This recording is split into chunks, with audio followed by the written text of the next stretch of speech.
When I came to, my head felt like a cinder block strapped to the top of my neck, and I had never been so dizzy in my life. Every slight movement brought with it a surge of nausea, not that I could move very much. When I tried to ease myself up out of the hard wooden chair, I couldn't stand. I realized that I was bound to the chair by chains. The links chafed where they rubbed on bare skin. To my horror, I realized handcuffs were tight around my wrists. They were so tight they cut into my skin. I could feel the faint ooze of blood around metal edges. I was pretty sure my ankles were similarly bound. I could feel something fuzzy like a hand towel rolled up and jammed into my mouth. It felt like that fuzziness was being transferred to my tongue. Everything I determined through a fuzzy, sluggish sense of touch. Some sort of cloth or fabric was tied almost as tightly as my chains, wrapped around the top of my head. I could see nothing beyond it, not even a faint light. I was bound to a wooden chair by chains and handcuffs and left in the dark.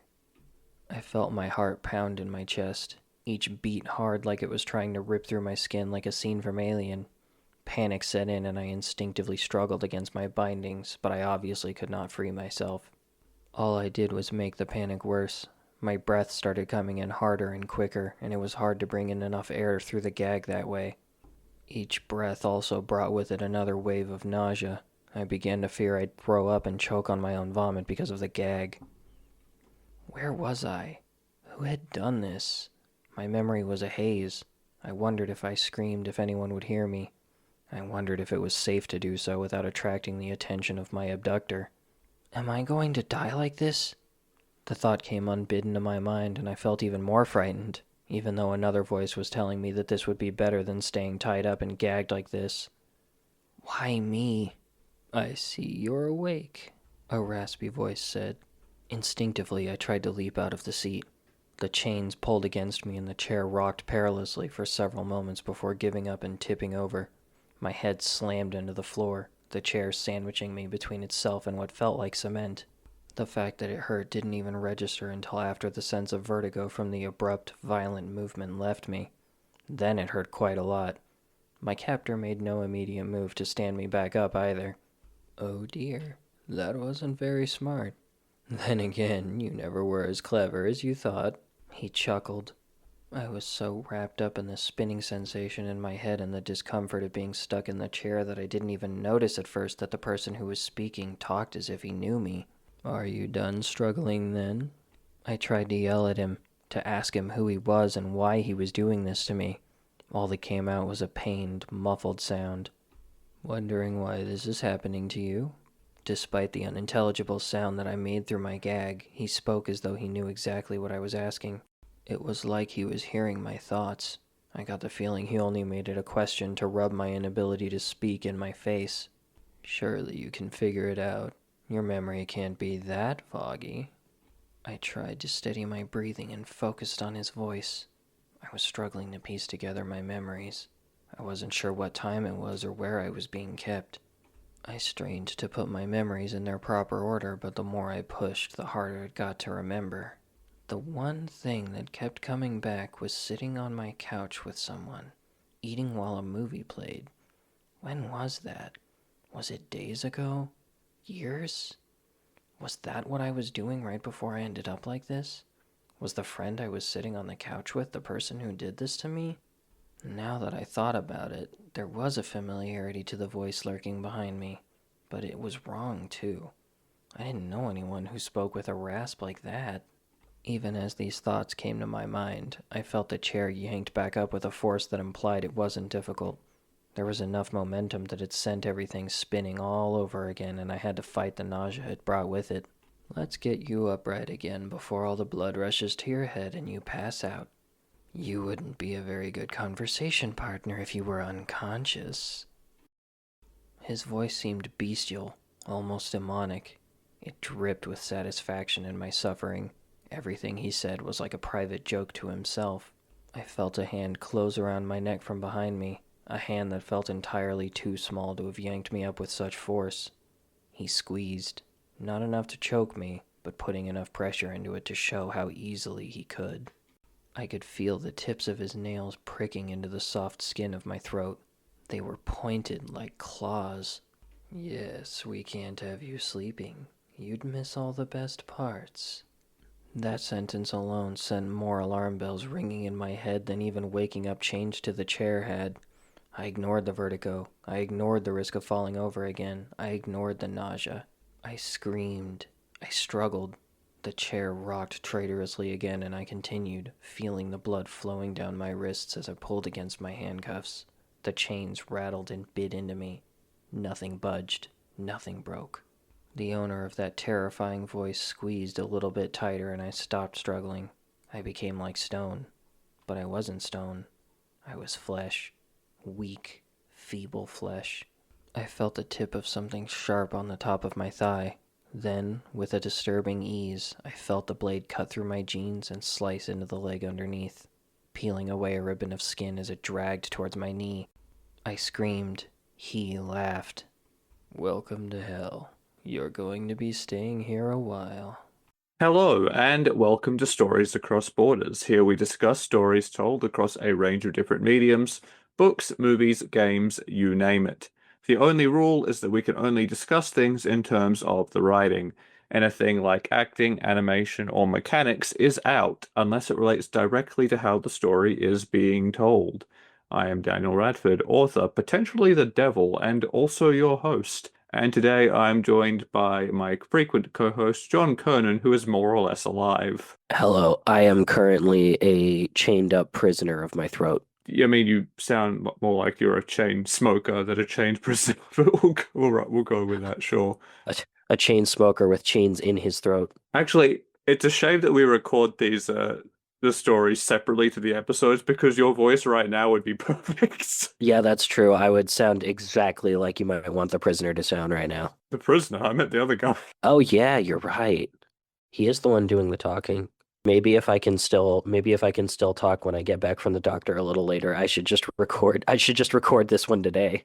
Well, one way or another, John is also the voice you would have just heard reading my story, Chained and Damned, which is also the subject of tonight's episode as we conclude our cycle returning to the theme of horror. Maybe he'll sound like that in that recording, or maybe he will sound like a human being. It'll depend on when he gets to it. I can sometimes sound like a human being. I can pretend. Well, I appreciate you, Matt, forcing yourself into your desk chair to record this. Now, the funny thing is, at this point, I'm actually pretty much fine. All my other symptoms were already going away yesterday, but I work at a grocery store, so I was talking all day while my throat should have been recovering. Yeah. Speaking of horror. Yep, yep, there's a reason that Black Friday game got made and people liked it so much. That is a horror experience. All right. Well, I'll give your voice a brief break I'll do what I usually do with these stories, the ones I write for these episodes, and also to give you a brief rundown of my thought process going into it. Although I will note, for starters, it actually occurred to me whilst I was prepping this episode earlier, writing my notes and all that, that this story actually weirdly has a lot in common with Jacob's Ladder, which we did last week. Or at least, rather, I did with Keith and Andy. You were not present for that. Weirdly enough, though, I've had the idea for this story in my head since last cycle. So it's purely coincidence because normally I make an effort to do something that's really different to the other things we've talked about, but I really wanted to write this one, so I could have changed to a different story, but to be frank, I didn't want to, and I think it's different enough. It's a fun story too, so I'm glad you wrote it out. Fun for some people.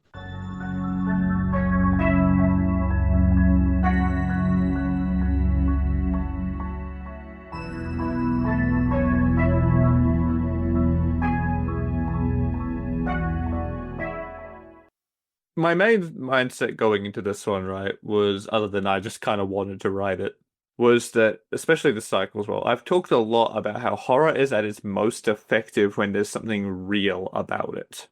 And, being tied up and tortured in your garage is pretty real. It probably won't happen to you, but it definitely could, And that's what's truly horrific about it. There's someone out there right now going through something that exact flavor of fucked up. And I wanted to create a scenario that felt that kind of plausible, at least in part. Yeah. Because I've said it before, I've said it a lot throughout this cycle. I don't have anything against supernatural horror. I really have enjoyed a lot of it. Some of my favorite stories are supernatural horror, but I don't find that kind of horror as scary or as horrific as the stuff that is plausible, that has something that grounds it in our reality. Yeah, as horrible as a lot of the stuff in supernatural and paranormal horror movies is, there's only so much suspension of disbelief can do to let you try to throw yourself into something that you know isn't going to happen to you, compared to like, oh God, oh God, someone can do this to another person? Ugh. Yeah, I mean, I watch a lot of true crime shit, and honestly, this is tame to some of the horrific stuff people have done. But I didn't want to go too crazy with it. Even when you do have like more supernatural horror, like hauntings, possessions, ghosts, ghouls, monsters, aliens, whatever. Even then, it's the elements of it that have like that splash of reality to it that are the scariest parts. The threat of harm, the threat of losing control of yourself, the threat of being trapped or isolated. Those things that are, it's the elements that are grounded in our more tangible, real fears that are the scariest parts of those stories and the most alarming and unsettling parts of those stories. Like a monster is scary, but it's not scary because it's a monster. It's scary because of what it can do to you. That's why a lot of times, personally, I think the horror stuff I find the most scary is probably like, serial killers are terrifying, but like, I think kidnapping stuff is what actually scares me the most because anybody, anybody could do that. Yeah, like there's something particularly scary about having your freedom and your agency taken from you. The notion that you could be made completely vulnerable and helpless. Because I think that's what a lot of our deepest, most personal fears, not the phobias we broadcast, but the ones that like we keep packed up deep inside us.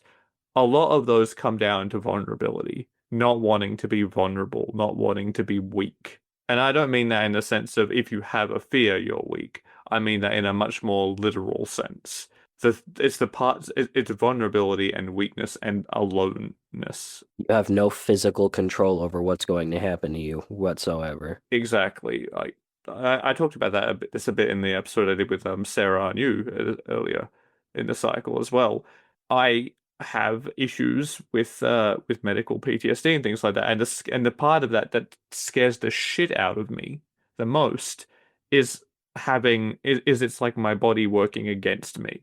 It is something I am powerless to defend against, and I think so much of horror comes down to a very similar feeling, whether it's being stalked by a force that you can't comprehend and can't possibly guard against, whether it's something deep in your mind that you can't guard against. It's vulnerability that terrifies us more than anything. Yeah, there's something really scary about the loss of control, and everybody to an extent knows that, but one of the reasons that it's such a great tool for something like horror is because loss of control is actually so open-ended. It can mean so many different things, and depending on how control is lost, so many different things could happen afterwards. It's one of like the ultimate narrative like branching points for an author. It gives them so much more freedom to go nuts, go anywhere from there. And like to go back to what I said a minute ago, that's one of the reasons I find kidnapping stuff so scary because there's not only the loss of control, but there could be an almost infinite number of reasons somebody got kidnapped and an almost infinite number of plans for what the kidnapper is going to do. Yeah, with a monster or a serial killer slasher, that sort of thing, you might go through a pretty horrific death, but death is the end of the suffering. It's over. With someone who imprisons you, kidnaps you, I would put possession even in a similar camp to this sort of thing, you know. It's you have no control over what is going to be done to you. You have no control over how long it will last. It is very much baked in that sort of principle we've talked about a fair bit at this point, so I won't go too crazy with it. It's very much baked into that idea of peak horror being the intersection between certainty and uncertainty. Because when you're in this sort of scenario and you are completely at the mercy of a malevolent entity, be that something more grounded in reality or not, you can be certain that you are going to have a very bad time. You are going to go through a very unpleasant experience. Just having Yeah. your agency taken from you like that is already unpleasant. Then you factor in the fact that this person can do anything they want to you when you are powerless and helpless. And that's the uncertainty, is not knowing what that is going to be or how long it will last or when it's coming because everything is at the whims of the captor. Yeah, and even if somebody says they don't want to hurt you and they genuinely mean it, there is no good reason to do that to another person, to take that away, that control away from another person. And there is no good thing you could possibly do that requires doing that to somebody else. So no matter what, you already know it's bad, even if you have the horrible mystery of you have no idea what. Yeah, exactly. And that's the thing is like, even if this person is sitting there going, "Don't worry, I'm not gonna hurt you. I'm just holding you for ransom, and as long as they do what they're told, you'll be fine." Yeah, yeah, and what if they don't? Yeah, there's like that is already you're like, what if they don't? Like clearly you are already desperate and unstable. I am very likely to become some sort of collateral damage here.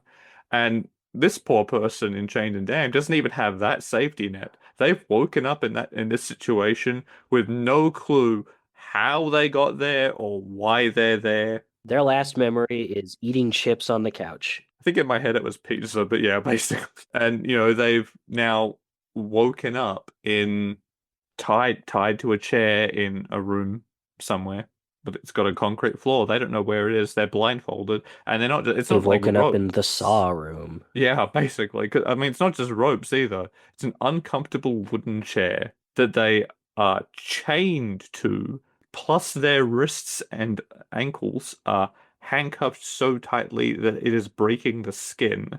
All of their senses are screaming at them, danger, you are trapped, you are helpless. All while they aren't in their right mind. They are dizzy, they are nauseous. There is clearly something wrong that has been done to them that is affecting their head and their consciousness as well. And whatever they apparently did to make their kidnapper want to do this to them was long enough ago or small enough to them that they're genuinely struggling to try to recall who could possibly have something against them like this. Yeah, that's one of the things about this story that I had a lot of fun with. Is like forgetting the tangibility and all that of the actual situation. There is so much ambiguity baked into this story that was really fun to play with as a writer.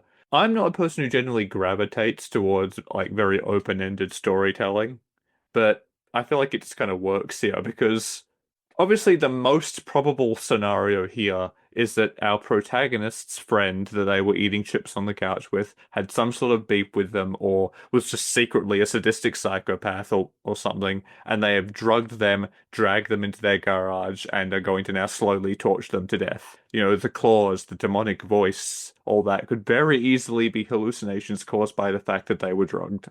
But there's very much also the chance that this really is the devil and that this is the protagonist's personal hell. And that raises the question like, what kind of person is our protagonist? Because if this is their personal hell, what did they do to deserve to be here? And if it's not, why is their captor holding them here like this and doing these horrible things to them? Yeah, it's I don't want to compare them too much, but that really is like the same thing that makes the first couple Saw movies interesting because I'll be frank, although I acknowledge that Saw is good, it's hard for me to watch. I genuinely don't enjoy the torture parts, so it's hard for me to get to the parts I would like watching through that. But that's a similar tool they do is that the ambiguity, the mystery of like, we already talked about the kidnapper side of it, but like you said, we know nothing about the protagonist. What if the protagonist is like a horrible, awful person who like very, very much caused this to happen through their actions? Or what if they were a mostly normal person who did like one or two little inconsiderate things once that festered and grew and molded over deep in somebody else until it became this? Yeah, because we don't know who the protagonist is or anything about their history, they could be anyone. And that was something that I very much did on purpose because I wanted the audience to be able to read this and very easily picture themselves in this person's place. A lot like, when you have a video game with a silent protagonist, the reason they're silent is because it makes it easier to project yourself into them and take actions that you feel like you would want to take. It's a similar idea is that this protagonist, because they are so undefined, it could be you. Yeah, it could be you. Did you ever do something to somebody secretly horribly unstable? I hope not. That's exactly what I'm talking about when I say, it's the elements of this that are real that really up the horror. It's knowing that, you could do something that feels completely innocuous to you and end up in this situation because you irritated someone who you didn't even know was this unstable.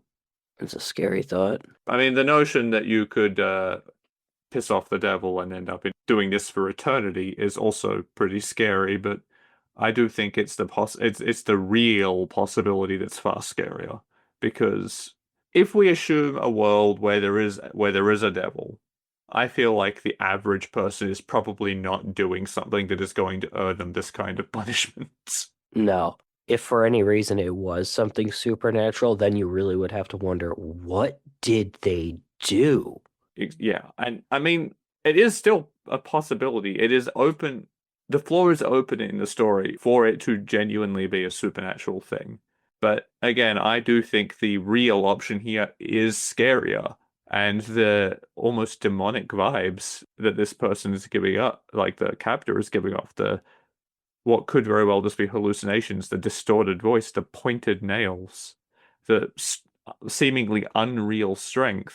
I feel like the possibility of those being hallucinations that even this person's mind has been taken hostage and violated, I think is not just scarier, but unsettling and uncomfortable to consider. Yeah, it's real scary. The ambiguity in the story doesn't negate the real elements. Those elements still exist and are still plausible, and they are just as horrific as the alternative, and not diminished at all by the slight possibility of a supernatural element. At least that's my hope. You know what's the worst possible sign if you end up in the torture chair is if you just hear, "We have such sights to show you." Where do I know this from? That sounds familiar.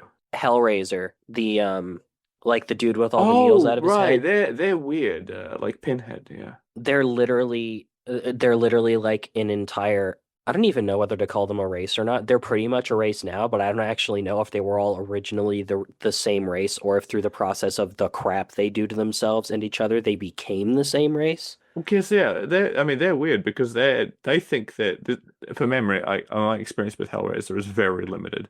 I've never actually seen it all, so I know it from osmosis. But my understanding is that this is like a weird kind of bliss for them, and they think that they are sharing something positive, right? They are basically demons of pure sadomasochism. They love pain and torture and just the most intense possible sensations more than anything, so they genuinely feel like they are doing a good thing and like spreading the gospel of their love when they do the worst possible things to you. Yeah, not the situation that our protagonist is. No, but when I think of real torture hell, that's where I'm like, oh man, they might be worse than the devil. Oh yeah, it's funny. Like the experience might be worse, right? But it's almost less evil. They're not trying to make you upset. They're trying to make you see what they see. They're trying to make you understand their bliss. Yeah, that's a different kind of fucked up. It sure is scary. Oof, man, Cenobites are real scary. Fair play. I don't think I've topped the Cenobites with this one, but but again, the thing with the Cenobites that is so scary as well, right? Is that Cenobites couldn't exist in reality, but a normal human who is that deranged to think that they are sharing something positive with you by hurting you, that could be real. Yeah, that's what's scary about them is like the only thing for the most part that's actually like unrealistic or impossible about them is that they do such insane things to themselves and like survive it and can continue to function and like space travel and all that, but like everything they do to other people and everything they feel about pain and stuff, that's something somebody could genuinely believe and do. Yeah, just like we said at the top of the episode, it's that very tangible, plausible, real element that elevates that more supernatural horror to be something genuinely disquieting. It's I've talked about it on the show before. Like my favorite Stephen King story is a novella he wrote called The Girl Who Loved Tom Gordon, about a kid that gets lost in the woods, like a 9-year-old, I think she is, named Trisha. And she goes through absolute hell being lost in the woods as a child. And the whole time she's being stalked by something. But because she's becoming malnourished and eating things that are very bad for her and things like that, not getting enough proper sleep, she starts hallucinating possibly as well. And it starts becoming very unclear if she is being stalked by a wild animal or if there is actually something supernatural in play. And I really like that about that story because the tangible, the real, the plausible parts of that story are what makes it like not really scary. I wouldn't call it a super scary story, but disquieting, uncomfortable, alarming. And I think the possibility that this is all hallucinations is actually more concerning than the possibility that there is some supernatural thing out in those woods, some strange deities interacting with this child. Yeah, because what if it really is just the mixture of like exhaustion, hunger, and like basically eating poison? Yeah. Horrifying. And yeah, that's way more horrifying because that could happen. That has happened. Many people have died that way. That's the sort of principle that when I write horror, even supernatural horror, that I want to tap into. Like, I think you can definitely tell reading The Chained and the Damned how much I hold true to that idea that the scariest parts of horror and the most uncomfortable parts of horror is the reality. And I think you can tell that, like, you've read a lot of my stories at this point, and a decent number of those have been horror or had horror elements to them. And I think you can see in my writing as a general rule that I hold to that kind of belief about writing horror. Oh yeah, absolutely. And it's one I agree with too, because I mean, you know, you're either scared or you're not. And like as a horror fan, I do not explicitly have to be scared of something horrible I'm watching to enjoy it. I can see myself, or I can see horror that I'm detached from and still appreciate it at this point. But that still doesn't change the fact that like it takes a certain amount of believability and being able to throw yourself into something to actually be afraid of it. And as much as I will always love all good horror, whether it scares me or not, there's something to be said for watching the things that send genuine tingles up your spine or make you like, something in horror has done well if when something happens, you look away from the screen for a second or shake, and like if you and hear yourself actually make a noise. Yeah, I mean, we've talked about this already. Like, horror doesn't have to be scary. It just has to be, it has to repulse the audience in some way. You know, horror doesn't translate directly to scary.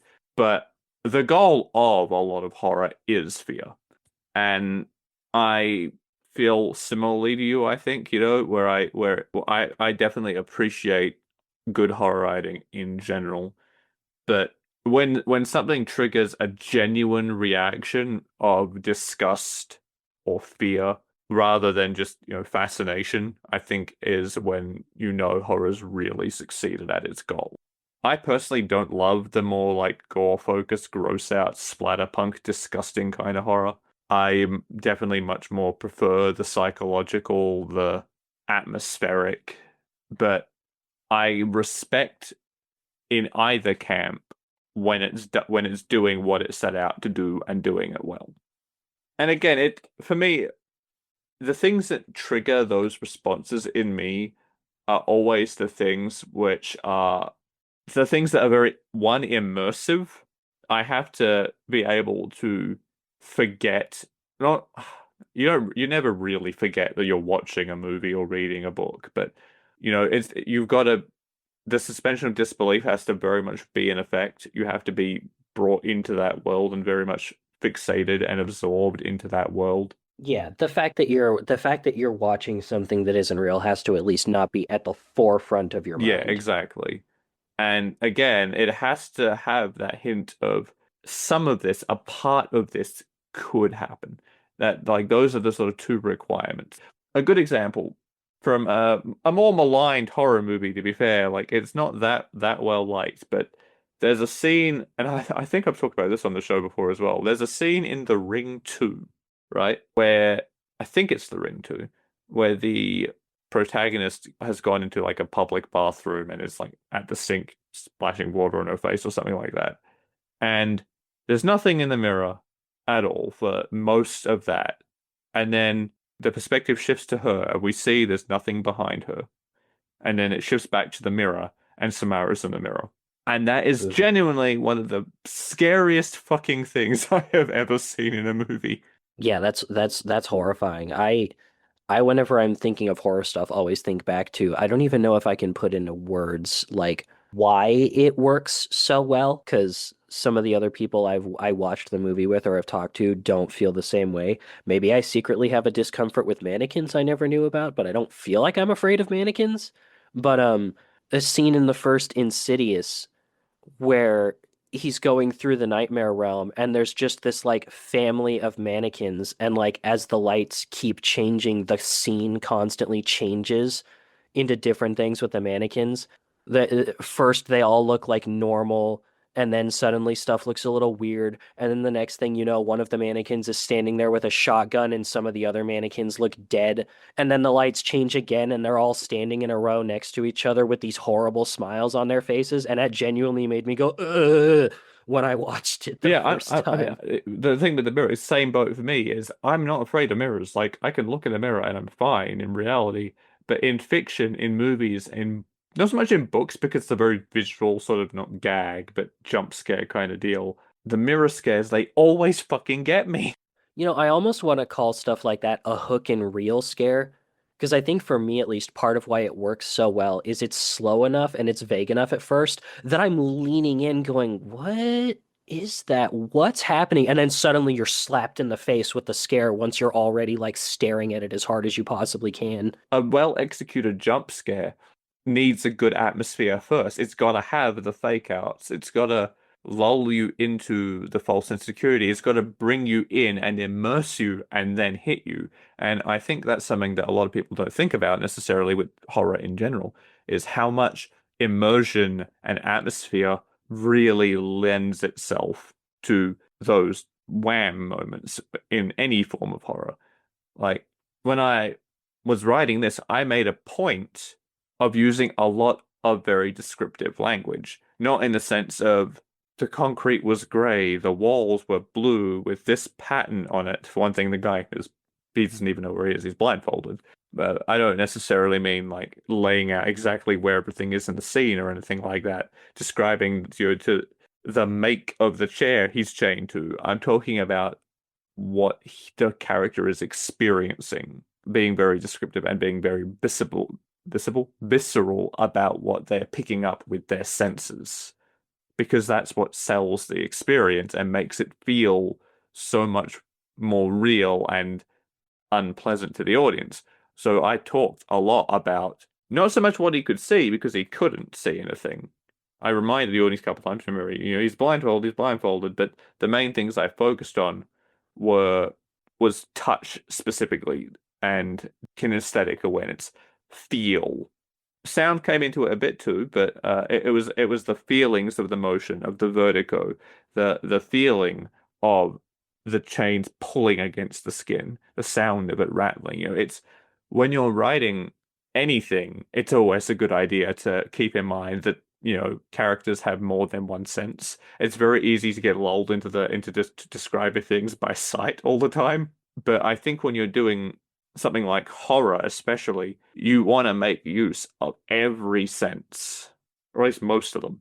You should. It makes a big difference.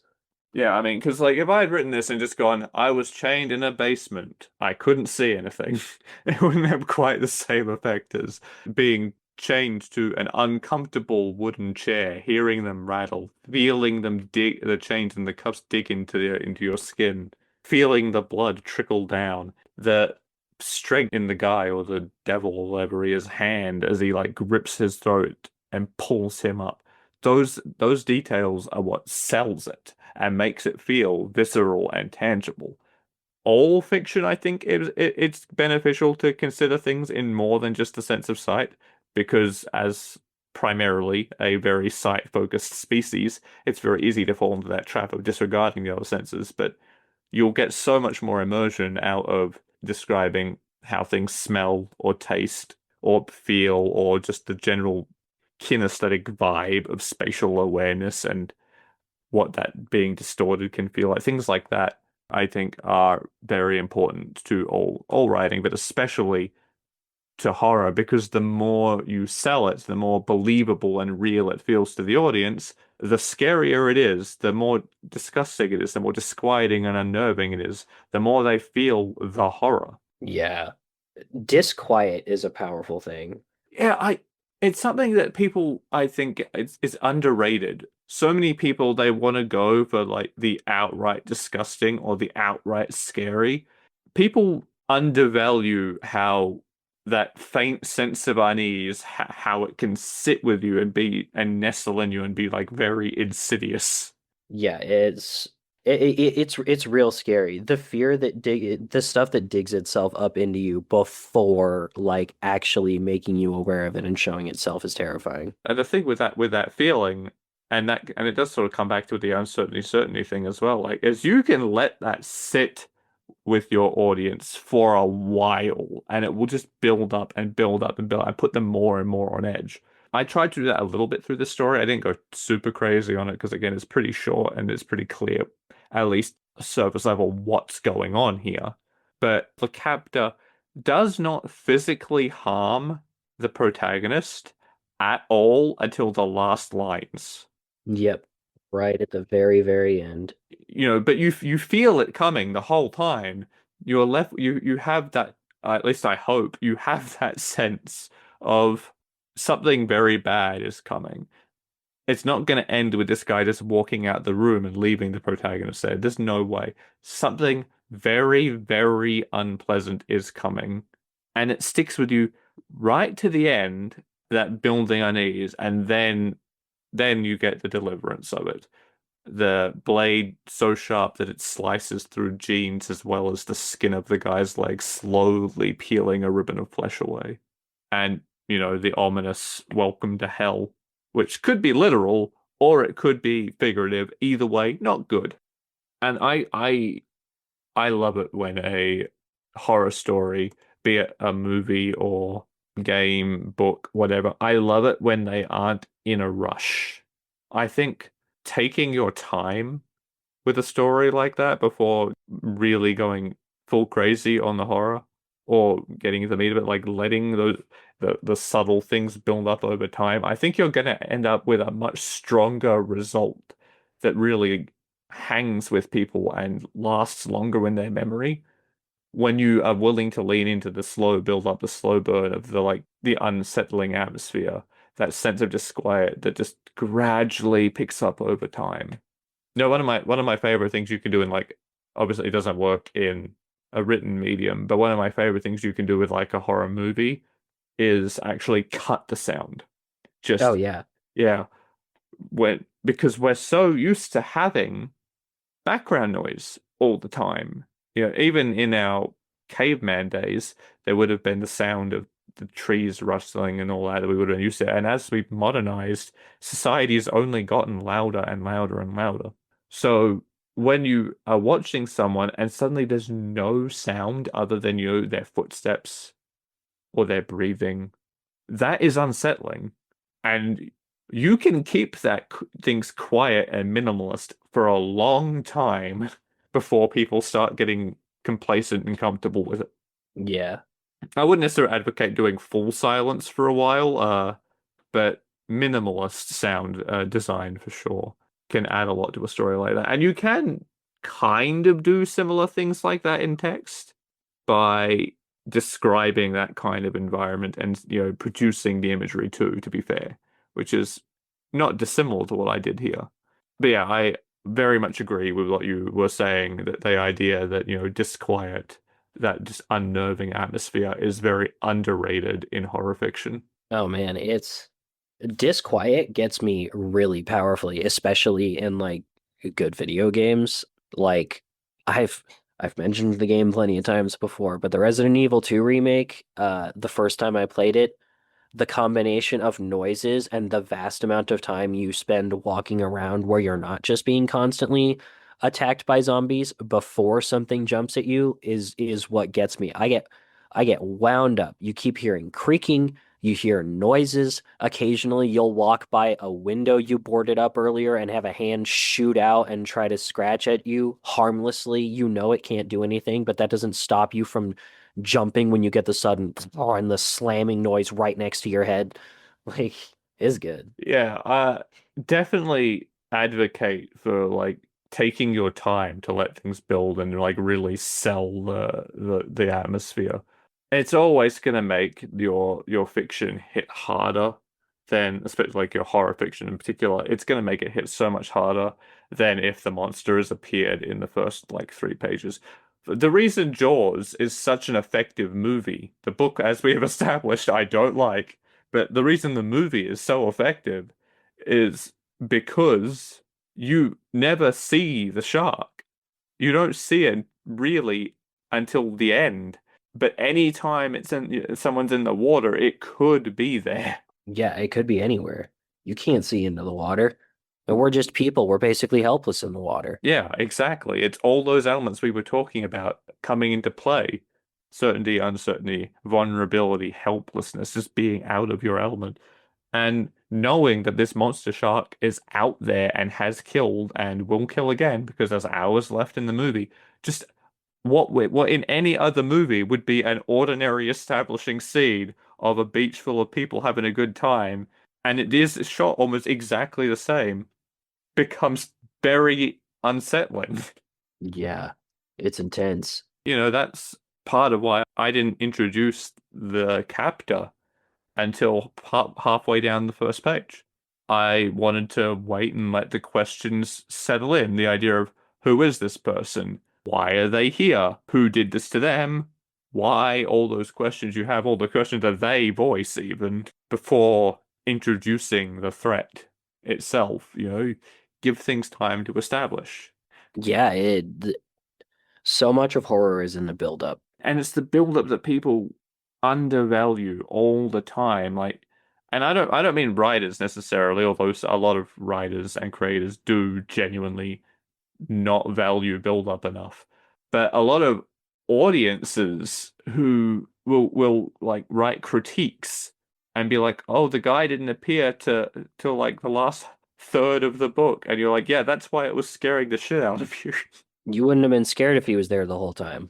Familiarity breeds comfort, and that is the opposite of what you want in a horror story. Yeah, familiarity is the enemy of fear. The only use familiarity ever has in horror is to be subverted to sharpen horror. Like when something that was very familiar and was very comfortable turns out not to be at all. Yeah, no, exactly. Yeah, so as I tend to do with this, I sort of want to make sure I give an opportunity to open the floor to you here. If there's anything you wanted to discuss, any feedback you had, anything like that, based off of the story here, because I got to be honest, it's a pretty short story, and whilst I like it and I'm proud of it, I'm running out of things to say about it. To be honest, I don't have a whole lot to say on it is pretty good, short, sweet, and to the point. Thinking back on it, maybe let me look through it real quick and see if I can think of anything looking at it. But I mean, the fact that no criticism immediately came to mind, I'm going to take as a compliment. yeah, I don't think there's really much I can say. I think maybe despite how good the vagueness is, it could use just a tiny little bit more of the captor like hinting at why they're here or or specifically why they have a problem with them. Just something that's not gonna something that wouldn't ruin the mystery but would give you a little more Yeah, I suppose that's fair. Again, I mean, like you said, I was going out of my way to make it very easy to self-insert when you're when going through this and keeping it vague intentionally, but I could have like slipped something in there that made you go, "Oh, they did do something," or "Ooh, that was a mistake." Yeah, I could see like why that could sell the threat more because there is like an element of, whilst I think that a lot of the actions the captain does take do feel quite personal, like gripping them by the throat is very personal, the way they talk them. But I do think there is an element of like impersonality to it where, they don't necessarily feel the link, which could sell it more, perhaps. Yeah, I can see where you're coming from with that. other than that though. I mean, it's very solid and it's simple enough that there's not really much to critique. It gets its point across and it does it well.